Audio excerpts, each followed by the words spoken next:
And welcome to the Cover 3 radio show here on EC Radio. My name is Cody, also go by Shaq. The day people today, we are back for yet another episode of the Cover 3 on EC Radio. Also live streaming on YouTube right now. So anyone who's listening and wants to see my pretty face, you head over to YouTube. If you type in the Cover 3 radio show, it should pop right up. I'm live right now. We got a good episode and a good show for you guys tonight. Talking a little NBA, talking a little NFL, past, present, and future tonight. And of course, the Yikes moment of the week, which we've all come accustomed to. Before we get started, make sure to go follow the Twitter at the_cover_3. That's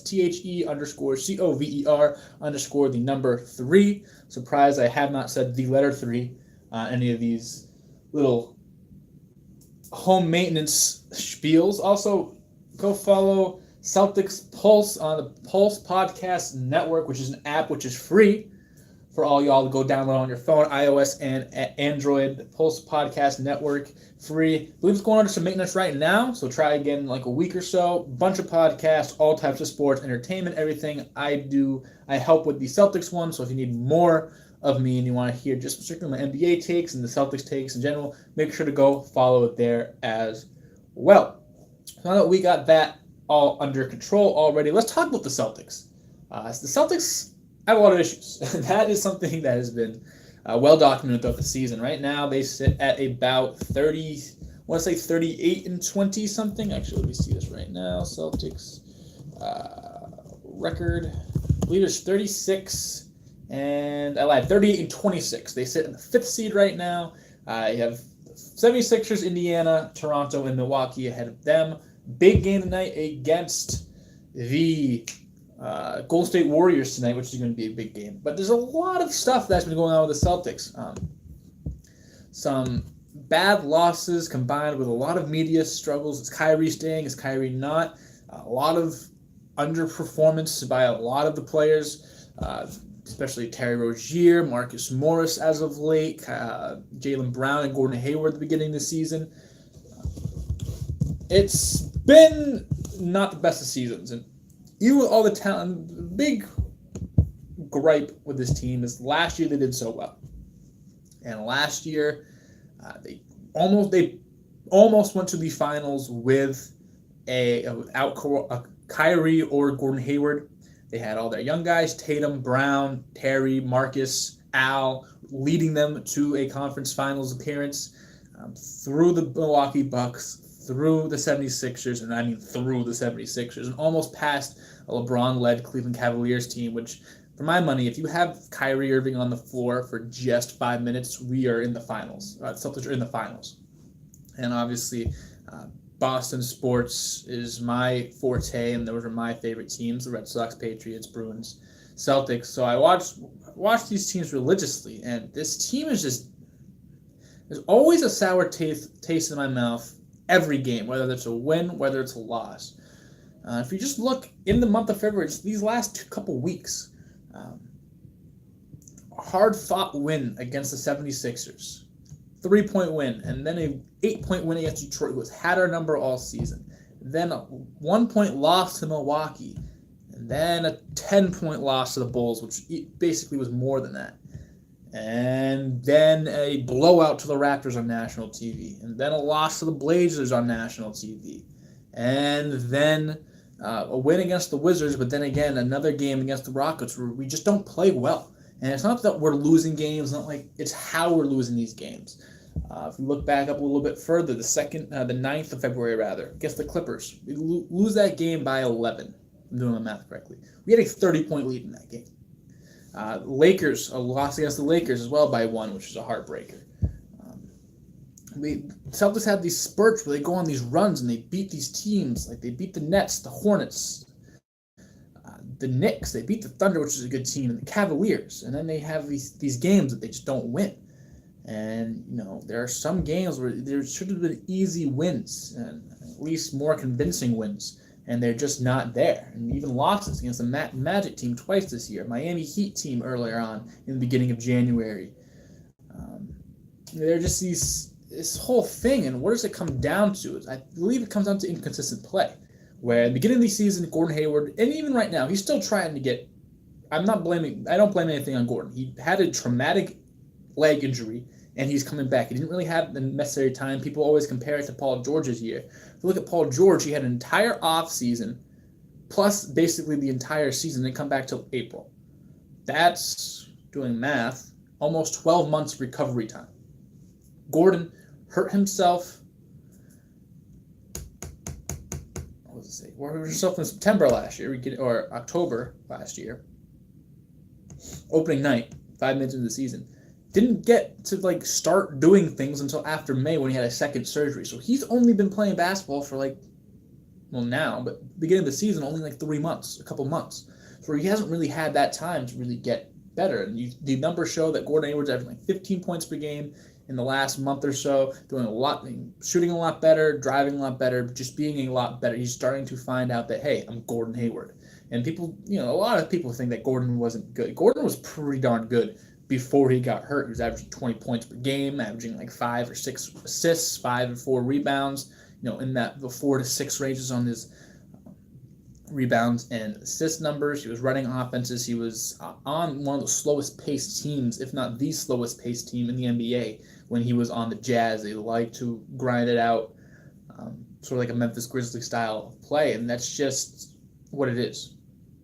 And now you look at where he's at now, and yeah, he's not worth $30 million right now, but not saying he's not ever going to be worth $30 million. It's just something that happened. We can't go back and fix it. It's just what happened. It's unfortunate. Not like we made a mistake paying him all this money. No one could have foreseen that. No one could have foresaw what happened in Cleveland that night. And if he was okay, probably what happened last year is happening this year. If I could talk correctly, it happens at the beginning of last year, where Kyrie, Gordon trying to figure it out. We had 4 players returning from the championship, the conference championship team of 2 years ago. Now we have everyone returning, basically. So that's the whole thing, where you had all this time, and there's a lot of chemistry issues and all this stuff. And I think it's just, I don't think everyone's on the same page yet, which is on the shoulders of Kyrie Irving. He says he wants to be a leader. That's the first thing about being a leader, is getting people on page, and Brad. Brad needs to get everyone on the page. Anthony Davis rumors, I don't think affected us as much as it did the Lakers. But, there's still a thing. Everyone knows Danny is notorious of just making these wild not out of the blue, but these wild, insane superstar trades. Did it Kyrie Irving, did it Kevin Garnett, did it with Ray Allen. Bang, bang, bang. Those were 3 big trades that changed the entire landscape of the franchise. Big moves. You get pieces like Al Jefferson. You have pieces like number 5 overall pick and all these other moving parts moving around. So you never really have that stable team. And that as an NBA player, that's in the back of your mind. Am I going to get traded? Do I have to move? I have a family to take care of. Do I put all my chips in Boston? Or not buy a house and keep my apartment? Blah, blah, blah, blah. All this stuff. That's on Brad. That's on Kyrie. Al, I think, does a really good job at just being Al, which is just, that dad on the court, that figure that just follow my lead, will do it. Gordon will probably be, he's a veteran as well, but he's still trying to find himself on the team. Maybe next year he steps more into a leadership role. But the 3 players I listen to when they speak are Al and the Marcuses. Marcus Morris and Marcus Smart don't take any bull. If there's something wrong, they will say it, and they speak their mind, they speak the truth. Kyrie has said this, that, and all over the place, and I just really, when Kyrie says something, I just don't listen anymore. Because I'm like, well, A, is it the actual quote? Because people are just take bits of Kyrie's quotes and then put them out saying, oh, he's leaving, oh, he's staying, oh, he hates the team, oh, he loves the team. I want to see the whole thing, or I don't want to see anything at all. All these bits like, I'm not going to miss this when I'm done. When in reality, I said, I'm not going to miss being surrounded by media when I'm done playing. Not saying that I'm not going to miss this when I'm done with the Celtics, which is what everyone took it for. But anyway, I digress. It's just a big bag of just not knowing, which is, especially for a franchise that has been so consistent and just so we have one goal and that's what we have. And for the first time in a while, it seems like there are multiple agendas at play. Do I believe that Kyrie's leaving? We'll get that into that in a minute. Do I think Brad's a bad coach? No. But it's whatever. Another issue is players still aren't accepting their roles, mainly Terry Rozier. And I love Terry, and I love everything he did for first in the playoffs last year, but he is killing this team. Every time he gets the ball, it's just a shot. There's no offensive movement. It's clear to see. It is absolutely clear to see. You watch the first quarter of a Celtics game, they'll routinely put up 30 to 35 to 40 points in that quarter. Balls moving around, that's how they play. That's just basketball. Any team that moves the ball around effectively a lot, they don't care who's taking the shots. If you get a good shot every single time and you're in the NBA, you're going to have a winning team. That's what the Spurs did. Spurs ran through Tim Duncan and Tony Parker. But at the end of the day is if you have a good shot, bang, boom, that's the system. Move the ball around. It's proven to work. And it works with the Celtics beautifully. They are some of the best passing big men, best passing wings. Kyrie's a really good passer. Gordon's a really good passer. Marcus Smart's a really good passer. Al Horford's a really good passer. They have the pieces, and when they work, it works. That second unit comes in, led by Terry, led by Jaylen Brown. It's not Jaylen's fault. Every time Terry gets the ball, it's a shot. He's not a good playmaker. He's looking for a shot too much. He wants to be the guy, but he can't be the guy. You have Kyrie Irving on your team. Gordon Hayward's in that second unit. Jaylen Brown's in that second unit. You are the third to fourth best player on the court at almost all times. And it gets to a point where, yes, Terry Rozier is better than Brad Wanamaker, but is Brad Wanamaker better for this team right now? Yeah, I believe so. He moves the ball around. He takes smart shots. He knows when to attack, when to pull out, how to get the ball going and moving around different players. At this point, I really don't want to see Terry Rozier playing. That's just what it is. And before I get on Terry Rozier rant, another big issue with this team, Aaron Baines. Aaron Baines is the focal point of this team. There's a stat there that he's been out for the last 2 weeks or so. He played 2 nights ago. Yes, 2 nights ago against Houston, or 3 nights ago, Sunday against Houston, for the first time in a couple weeks. And there was a stat that said when Aaron Baines plays 15 or more minutes, the Celtics are 15-2. When Aaron Baines plays 0 to less than 14 minutes a game, Celtics are 24-24, I believe. It's awful. It just shows. It's easy to see how valuable Aaron Baines is on the team. He's their only big boy rim protector. He just does all the dirty work. Al's a great big man, but he's a different kind of big man. He's not going to sit down. He'll play post defense, but he's not a rim protector. He'll get a couple blocks, but he's not that Steven Adams, that Rudy Gobert, that presence in the paint, which is extremely vital for this team. Extremely vital, especially how good the perimeter players are.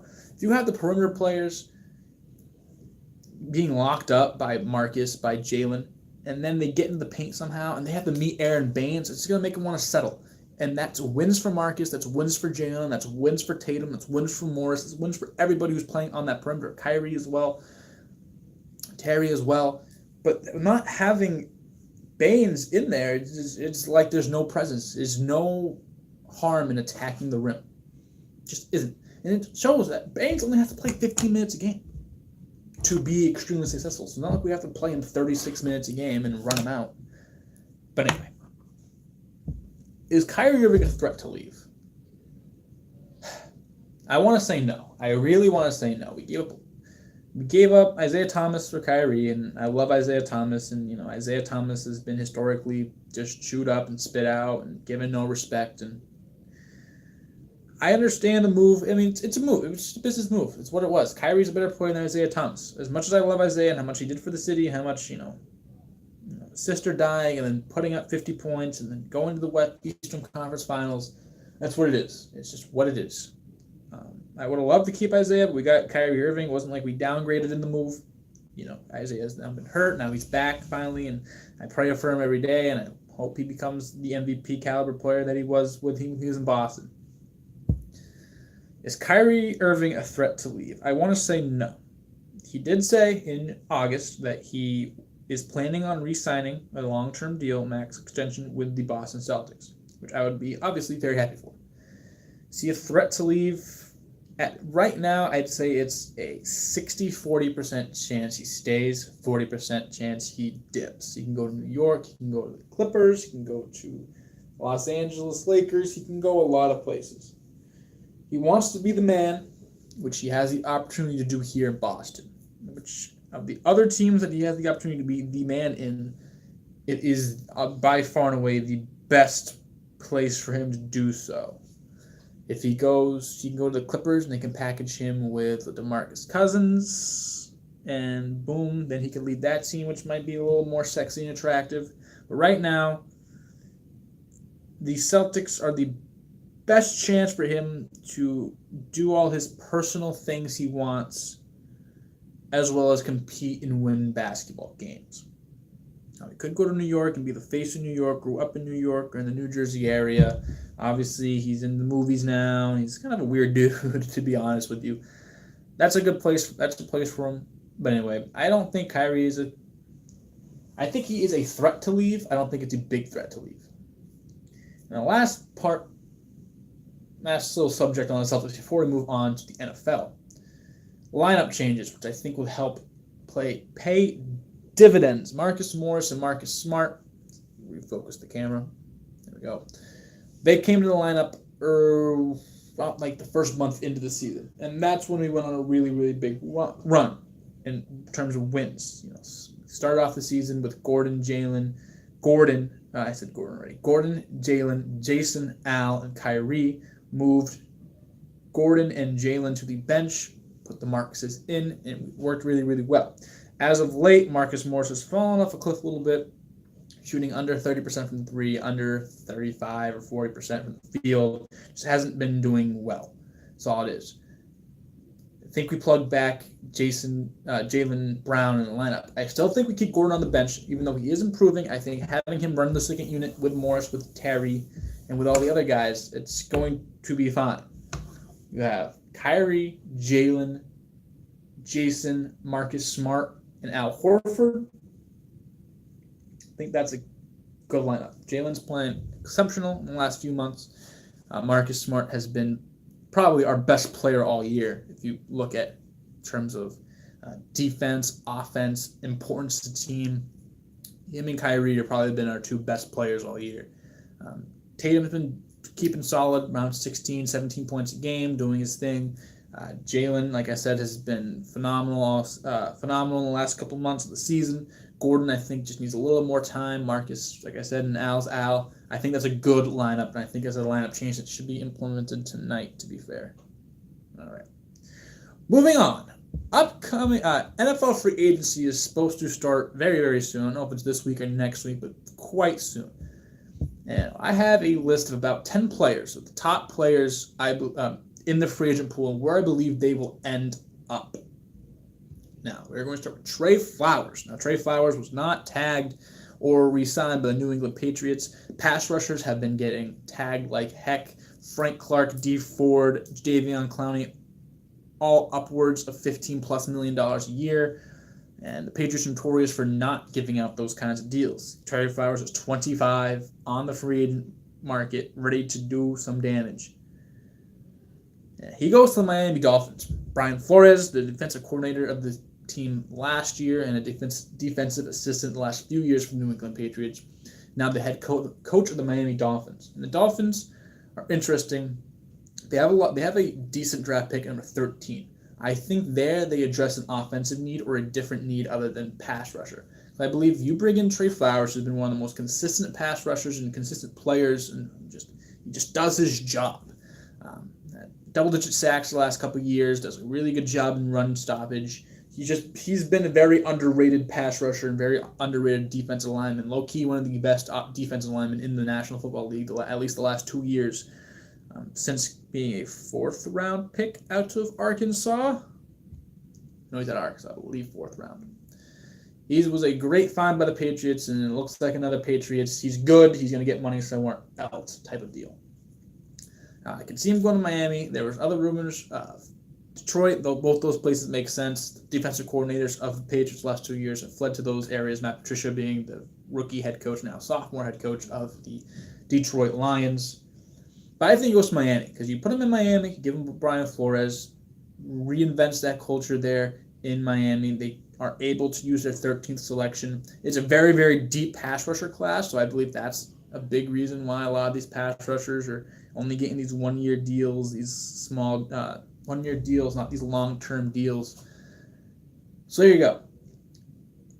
Trey Flowers to Miami. I think that's a good deal. They can use an offensive player at the 13th pick because they won't get the elite pass rushers. They might end up with a Brian Burns or Clelin Ferrell, who are phenomenal players. But I think you go Trey Flowers there. You make a splash there. You have cap to play with.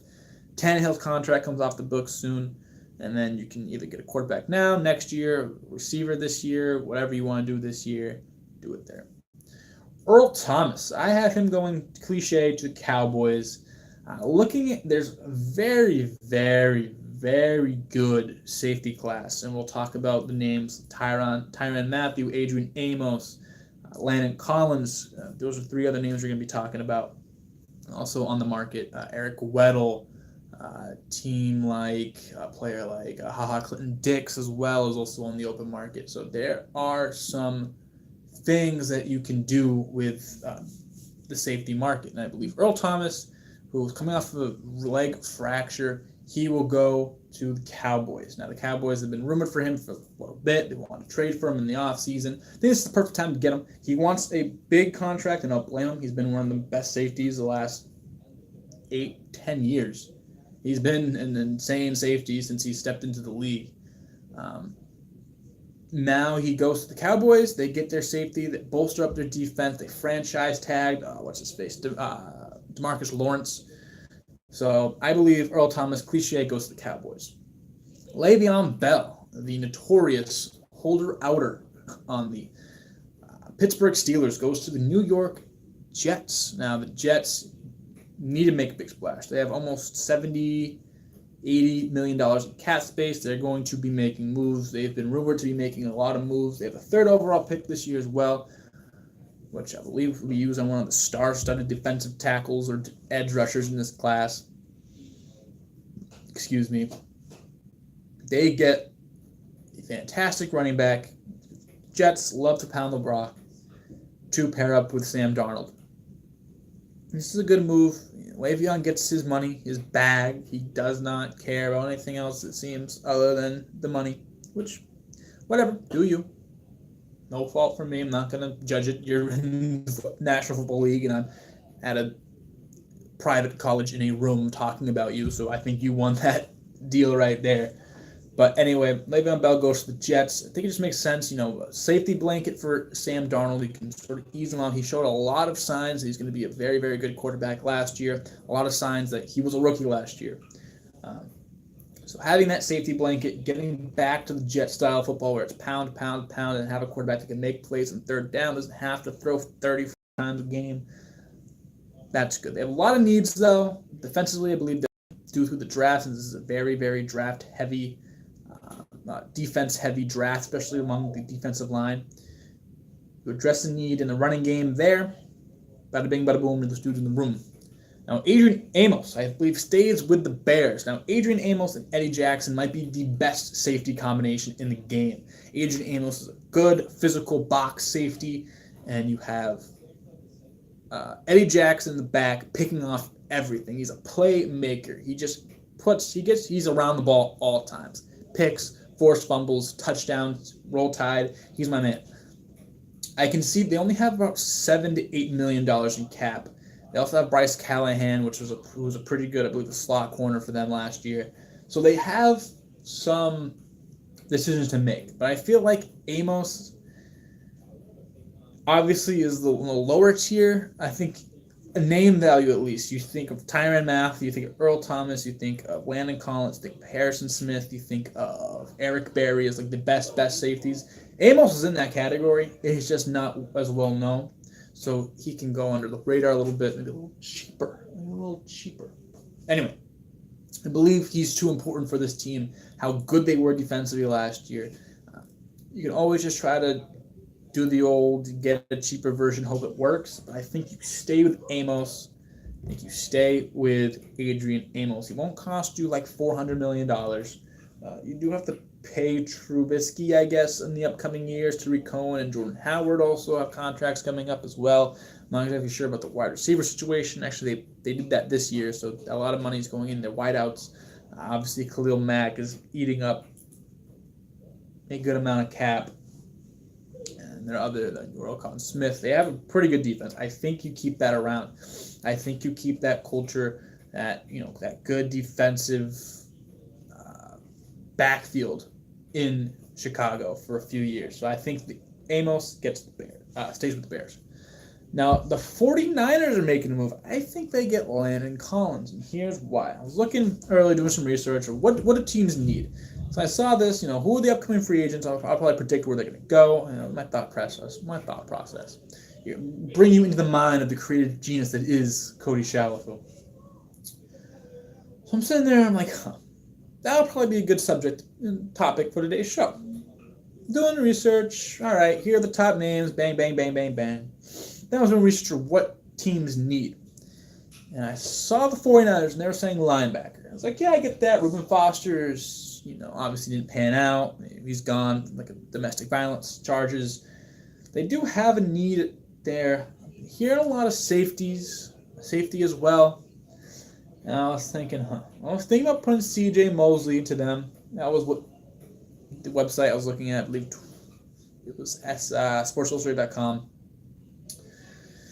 And I was like, do I put them in? And then I thought, boom. Why don't they just get Landon Collins and knock two birds out with one stone? And Landon Collins is a box safety. He is a big hitter. He'll obviously drop back, but he is known for being a Cam Chancellor type safety. He gets into the box. He's first team All-Pro 2 years ago, I believe, on the defensive side. He's a big boy, makes great tackles, and that's where he plays. And I was thinking, John Lynch was that type of safety as well. They run a lot of zone, so they can run cover 3 and then drop Collins in, and he can be their nickel linebacker. He can be their strong safety. So I pick up my pen I dropped. He can be that player, and you only have to pay that one player to fill those two roles. Now, they can throw a nickel corner out there and drop him back and play, and he can play like hybrid safety. Richard Sherman, who can drop back into deep coverage, and he does very, very well out there. And you can have Landon Collins in the box. I think that's a money move. I think he reminds John Lynch of himself. Like I said, those two positions and needs, kill it.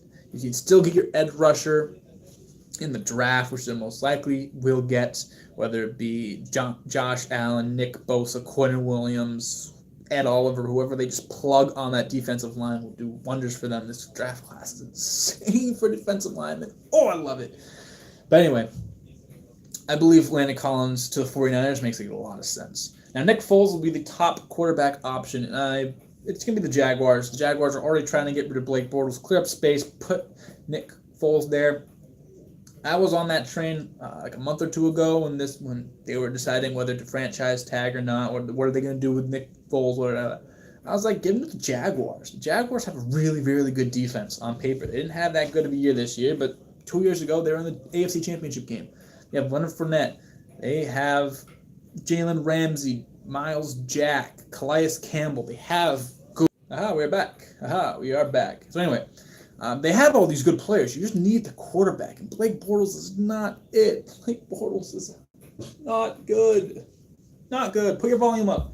Blake Bortles isn't good. That's a fact. I do not like Blake Bortles. Nick Foles, I have been said in the past, I did not like Nick Foles. I will admit myself wrong. He's a good quarterback. I won't put him in the top of upper echelon, but he does do the thing when he does the thing. And he gets it done.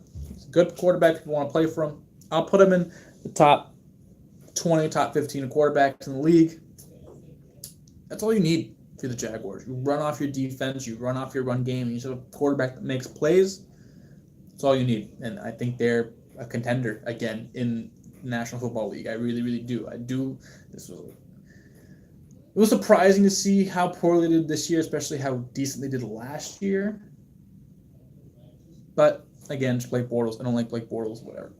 So Jaguars get Nick Foles. So let's recap. Trey Flowers, Miami. Earl Thomas, Dallas. New York Jets get Le'Veon Bell. Adrian Amos stays in Chicago. Landon Collins goes to the Bay. And Nick Foles goes to Jacksonville. Tyrann Mathieu goes to the Bengals. And I hear what you're saying. Cody, the Bengals? Yes, the Bengals.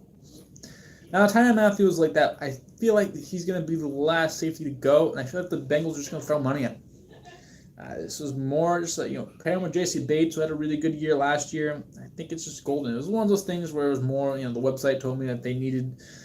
It's actually a place that they had Earl Thomas going to, and I was like, just plug in Tyrann Mathieu. Couldn't really find a spot for Mathieu, so I guess the Bengals was just a cheap way out. Bad team. Might need help definitely need help in the secondary. Can also come down and play nickel. Can play, in the box. He's just a playmaker. I feel like that defense, especially with the defensive line, still they're older, but they're still good. Throw a playmaker that can maybe make a run. I don't really know. You still got AJ Green, Andy Dalton. I've kind of given up hope on. I thought he was going to be. He was a pretty decent quarterback in his first couple of years, and he just fell off. So that is what it is. So that's my one pick of the day. Here you go. Tyrann Mathieu. Here's Cincinnati. Whatever. C.J. Mosley. Now, C.J. Mosley, I love C.J. Mosley. He is my third favorite player in the National Football League. $5, except for Joe, if you're watching. I told you yesterday. If you can name my top 3 favorite players, I'll give you 3. C.J. Mosley in the National Football League. Anyway. Colts. And here's why. They're linked to a running back, Le'Veon Bell. I think Marlon Mack's a good running back. I think they'll run with that. That's how teams do it. Get a running back, draft one, keep that, draft another, keep that. They don't want to pay the running backs. They have the most cap. And defensively, that's where they really have struggled. Defensively, their offensive line went from the worst to the best overnight. It was insane. Now you're looking at what do they have in the linebacking core. They have Darius Leonard, who was Rookie of the Year. He was insane. He can rush the passer as well. Look at 8 sacks. If you move him to an outside linebacker role or use him more as a pass rushing linebacker and you have C.J. Mosley there, I think that's a deadly linebacking core. Him, and then you can just have those two out there and run a lot of nickel and dime packages. And then you can just throw defensive backs everywhere. You have a decent pass rush, which I think is where they need the most of pass rush. I don't think they really have a solid defensive end. Jabal Sheard, it's okay. And, I was thinking maybe they just spend a lot on Flowers, but they might, especially him. I would not be surprised if they hand Trey Flowers a bag and a half, especially since he's basically the only elite pass rusher left in the market after Frank Clark and Dee Ford and everyone else got tagged. They could be in the market for trading for Dee Ford because I believe they're drop my pen again. Kansas City is moving from to a 4-3 rather than a 3-4 scheme, so he can be on the move. So they could get Dee Ford and C.J. Mosley, fix 2 things. That would be a deadly combination. So I think C.J. Mosley, sleeper team, Colts, watch out. Trent Brown, offensive tackle for the Patriots.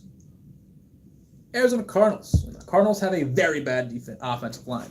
And whether they're going Kyler Murray this year or whether they're keeping Josh Rosen, this makes the most sense. You need to protect your young quarterback. They could potentially get Trent Brown, keep Rosen, and then fix the defensive issue, which they have. They're the worst team in the NFL last year, so it shows that they have a couple issues everywhere.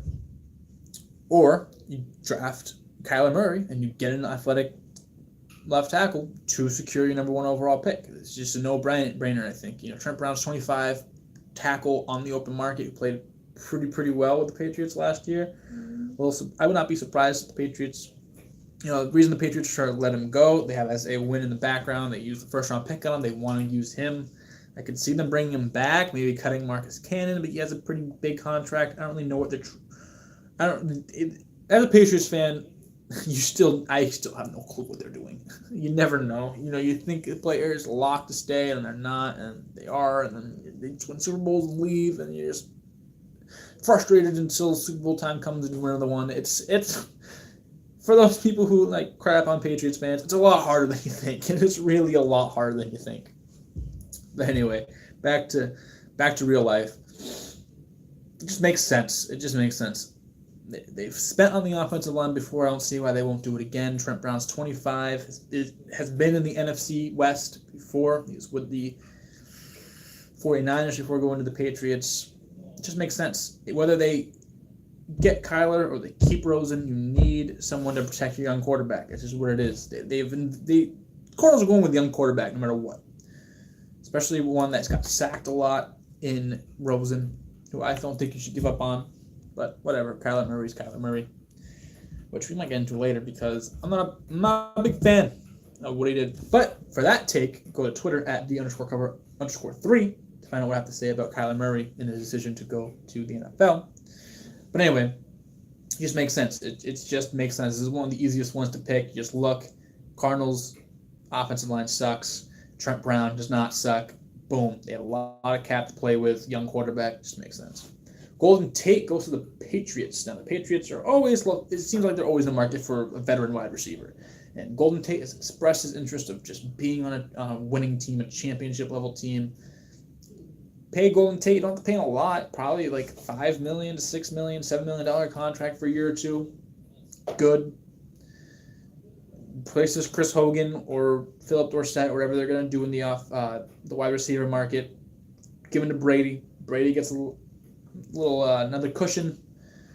Smart, good, a very good wide receiver at that. It's another one that just makes sense. It's almost written in the stars, a million miles away. Both sides have been linked to each other for the last year and a half. Makes sense. And the last one, Mark Ingram, I believe goes to the Eagles. Jay Ajayi is on the open market. I think the Eagles want to do their running game tandem, that they did a couple years ago that they won the Super Bowl off of. Mark Ingram has been a part of a running back tandem before. I can see him going back to New Orleans, but I think he goes to the Eagles. Let's wrap that section up there so we can finish with this last section I have planned for today. So, to recap my free agency predictions. Trey Flowers to Miami, Earl Thomas to Dallas, Le'Veon Bell to New York Jets, Adrian Amos stays in Chicago, Landon Collins to San Francisco, Nick Foles to Jacksonville, Tyrann Mathieu to Cincinnati, C.J. Mosley to Indianapolis, Trent Brown, Arizona, Golden Tate comes up here to New England, and Mark Ingram to Philadelphia. There we go. The Issa Yikes moment of the week. We've come to that point of the show, halfway point in the show. The Issa Yikes moment of the week. Elijah Holyfield runs a 4.79 40-yard dash at the combine. Boy. For those of you who do not know, Elijah Holyfield is a running back from Georgia, son of Evander Holyfield, the world heavyweight boxing champion of the world for a good bit in the 90s, 90s, 80s. Mike Tyson bit his ear off, that guy. And Elijah Holyfield is a big boy. He is jacked like his daddy was, and he ran a slow combine. Now, for those... 4.4, you're considered fast player, especially in the running back. You want to see that 4.4 to 4.5 range. The 4.6s, you're like, eh. The 4.7s, you're like, ugh. And the 4.8s, you're like, oh, jeez. Elijah Holyfield will still get a spot in the NFL. It's a big, bruising back, but definitely his stock took a dip, that 4.79. Actually, before we get to the winners, I forgot one of the biggest news. Bryce Harper signs with the Philadelphia Phillies. Now, I'll just take a minute to explain why this is an interesting deal. Bryce Harper, 25 years old, 26 years old, one of the two. Top 10 player in the MLB. Right fielder, played for the Nationals, won MVP a couple years ago, whatever. On the open market, gets 13 years, $330 million a year, which is an insane contract. $330 million a year. Wow. This is why it's a bad contract for Bryce Harper. No opt-out clauses. His agent, super agent Scott Boras, who has been notorious for getting all these big-name players, these huge, $200+ million contracts, notorious for opt-out clauses, where depending on how a player performs, he can go and re-enter the free agent market, since most major leaguers get one opportunity to get a big old contract, and that's it. That's all they get. Not like the NBA where they get 2 or 3, the NFL and they get 2 potentially. They get 1, most likely. If you're a star player, you enter the free agency market once, or sometimes not even at all, and you get this mega contract, which you can raise your grandbabies on. That's how it works. And the opt-out clause is good for these prime players to get a bunch of money and then get a bunch more money and then get a bunch more money on top of putting themselves in situations to win at the same time. It's weird that Bryce Harper didn't get an opt-out clause. Also weird that, he got all this money, but he didn't get money per year shorter than Manny Machado, which I believe Harper's a better player than Machado. It's weird. It's whatever. I digress. Now, we're going to the biggest winners and losers of the NFL Scouting Combine, starting with a couple wide receivers. Andy Isabella. Andy Isabella is, for my good friend Joseph out there, from University of Massachusetts. Obviously goes to UMass under the radar, but he's been one of the more productive wide receivers the last few years in college football. Ran a 4.31. For those, he's like Edelman, short white guy. And I personally haven't watched Andy Isabella. Probably not my bad. But, I had that stereotype that he's just a shifty wide receiver, not going to run really fast, but going to be really good in the agility drills. He ran really fast. He ran a 4.31. That's insane. It's one of the tops in the class, regardless of position. And he blazed it. And I think he put himself way up top. People give him 4th, 5th, 6th round. I think he's right in the 3rd round, potentially even the 2nd round, depending on how this wide receiver class people view it. Because there are some people that say they're pretty good receivers, and there's some people that are like, this receiver class really isn't great. No, I think DK Metcalf's good. A.J. Brown can be good. I think my favorite is Keneal Harry from Arizona State. Andy Isabella's up there now, and he really did himself. He got himself a couple cool ones with his combine performances. Well, he did really good in the broad jump and the vertical jump and the cone drills as well. So he did a really, really good job. DK Metcalf. Now I have him on the winners list. He ran 4.33. This boy, look up DK Metcalf. He is 1.6% body fat. He is a wide receiver, 6'3", 240, jacked. He ran a 4.33 blazing time. That is height, that is weight, that is speed, that has NFL GMs drooling. Height, weight, speed for receivers. That is the Randy Moss. Randy Moss. Terrell Owens. I need it. You can be a bad wide receiver.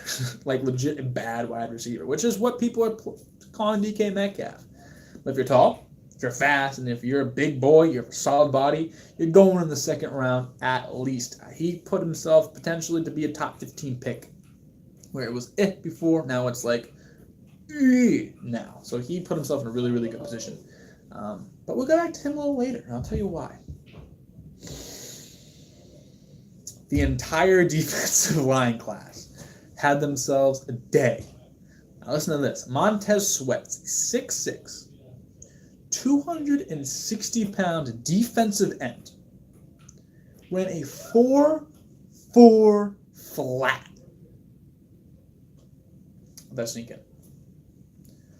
For my football fans out there, this man who went to Mississippi State, who I've been saying, watch out for Montez Sweat. He is good. So good job. Little pat on the back for Cody. Thank you, Cody.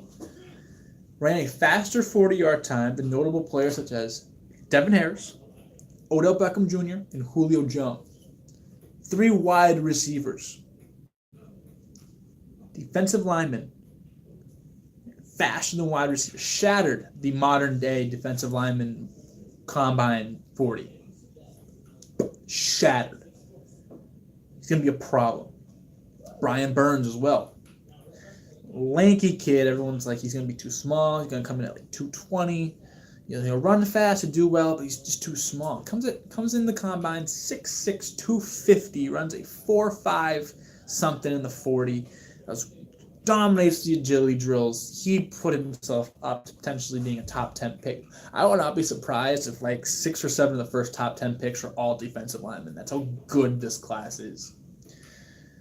Quinton Williams, 4'8" at almost 300 pounds. He's just been balling. He is just an absolute freak of nature. He helped himself out at a good rep as well. Nick Bosa, everyone's like, oh, he tore his abs. You know, how's he going to do? Yeah, trying to 4'8" again, which is really, really good for defensive linemen because they're not supposed to be fast, but they are, which is great. Like, legit, I feel ashamed. Like, I'm these guys' age, and then I'm like 6'2", 190. I don't do all of this. Like, I'm just, it is what it is. And, like, I'm in the same, like, generation as these guys, and it's just they're breeding them. Like, I feel gypped. I feel like I feel left out. I feel like I should sue someone for me being just this. But anyway, I get my pen. Rashawn Gary ran a 4.58. Just type in. Just go to YouTube. Go to 2019. Defensive lineman 40s, just watch these big boys just giddy up. It's insane. So the entire defensive line class dominated drills, dominated agilities, dominated the 40, dominated the bench press. They just dominated and just showed like, yo, we're legit. Like what everyone was saying all season, yeah, no, they were right. That one day solidified themselves as potentially the greatest defensive line class ever for a draft. You could see 5 Hall of Famers plus from this defensive line group. And I even mentioned Ed Oliver. And for those of you who followed the show, you know I love Ed Oliver. My money, he's the best player in this entire class. I didn't even mention him once. We didn't really do anything, but still. Oh. Dwayne Haskins, great job throwing the football around. You know, people, I think he's only a year. He only started 1 year at Ohio State, redshirt sophomore, or a true junior. I don't know. Either way, he was a third-year player. Did his time, dipped from Ohio State, led them to a 13-1 record. Did his thing. He was 50 touchdowns last year through the air. He obviously deserves, the top 10 selection that he most likely will get. But he just showed that, whatever doubts you had as him as a passer, don't. Maybe he's not great at reading coverage yet. Maybe he breaks down a little bit when he's getting the pocket collapses. But if you need him to make a throw, he will make the throw. And he showed that. And he was one of the best quarterbacks all combine. Last for the winners, the tight ends. Noah Fant, Irv Smith, and TJ Hawkinson. Let me read you some of these stats for the tight ends. So Noah Fant, 4.5 flat, first in the tight ends. 39.5-inch vertical, first for the tight ends. Broad jump, 10.5 feet, first for the tight ends. 3-cone drill, first for the tight ends. Fluent in the gauntlet. His one weakness might be his run blocker, but he is going to do everything else well. His teammate, T.J. Hawkinson, both went to the University of Iowa.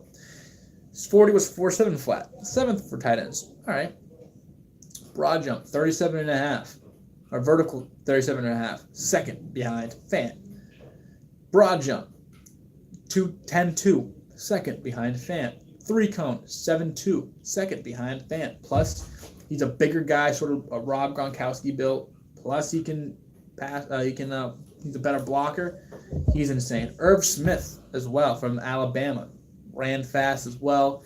Very fluent in the catching drills. All of them were. It's just insane how it just happens. They just did they are just such a top 3 talented team. Yeah. It's just, they're just insane. Whoever gets a tight end in this draft is going to be glad they did. Now, let's move over to the losers. Now, losers are Elijah Holyfield, like I mentioned. His 40 time just dropped his stock way down. Oh, jeez. Dropped the stock way down. He was like in this third tier running backs anyway. Coming in, you have your Josh Jacobs, and you have your David Montgomerys, and your Benny Snells, and your Damian Harrises, and your Bryce Loves. Now he's just another tier below them, and it's just not good for him. Especially how decent this running back class is. Every running back class, you always have a diamond in the rough. And he might be the diamond in the rough, but he had a rough combine. Look at that. Ja'Kai Polite. I'm going to read you this. This is from For the Win, USA.com, For the Win. This was their draft winners and losers. And here's what they said about Ja'Kai Polite. This is article is by, if I can find it, Henry McKenna. Excuse me. This is what they said about Ja'Kai Polite, defensive end from Florida. I've never seen a prospect crumble like Polite did during the course of the combine. My colleague Steve Ruiz wrote that it was one of the worst combine performances of all time. It's hard to argue with that. The no good, very bad combine performance started on Saturday when he addressed the media. He basically admitted he didn't do much film study on himself. He also said he doesn't expect teams to test his character hadn't expect teams to test his character by bashing him. He obviously should have expected that. That's what teams do at the combine, and Polite failed those mind games by complaining to reporters about it. His frustration on the podium were likely a product of poor meetings, and he flunked a few, according to Bleacher Report's Matt Miller. Then he hit the field. He looked like a mess. There wasn't a measurable element of the game that impressed. He had a very rough game. Here's some of his measurables and how they stacked up against other defensive linemen. He was the 18th tallest. There we go. 15th in arm length, 45th in wingspan, 29th in weight, 37th in broad and vertical jump, 40th in hand size, 47th in 40-yard dash. He just flunked all the measurables, all the intangibles, just flunked it. And, a lot of the stock goes into these these interviews with the NFL teams. You want to make sure you're not, a bad guy. And he did not do very, very good for himself. I actually want to kind of see. We go to Sunday. We go to edge rushers, and we try to find Polite. I want to see his runs. What did he actually do? I said it's my Tom birthday. I'll go here.